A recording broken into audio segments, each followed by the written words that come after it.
საპირფარეშოშიც კი არ უშვებენ ბავშვებს,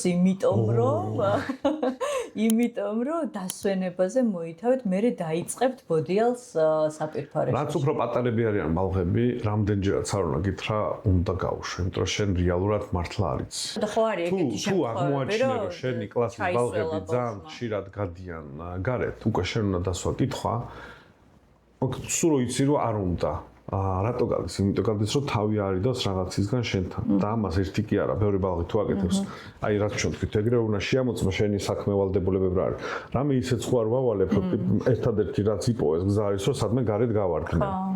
რატო ამას მაგას? იმიტომ რომ პატარებში კი შეიძლება რომ იყოს ეგ არიდება, მაგრამ წარმოიდგინე რამხელა რისკის ქვეშ აყენებ რას? მართლა მინდა ვერ ვითმენ და რაც ორ პატარა ბალღები არიან, მით უფრო უჭირთ ხოლმე ეს დაახლოებით ახლა ყველა დიდებმა ვიცით რამდენი ხმის შე რაღაცა შეგვიძლია მოვითმინოთ. ხო, ბალღებს ეგ უფრო რთულად. ნაკლებად კონტროლირება. რთულად არის, კი.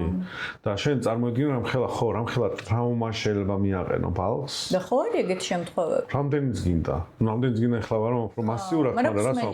წვავი არის ეგ შემთხვევა. იმიტომ რომ მე რა სირთულეების შეიძლება რომ ბალღს შეექმნას და მე შენ და მე მშობელსაც აი რატო კითხვა რო დასო. როცა თუ ნახულობ რომ მართლა ბევრნი გადიან, დასვა კითხვა მე ხო არ ვაკეთებ რაღაცას. ეს რო გარბიან ჩემი გაკვეთილი. ხო, ეს თავის არიდების ფუნქცია თუ აქვს ამ ქცევას. მე რამით ისე ძალიან ხო არ ვტვირთავ რომ ამ ხალხს ეს სჭირდება.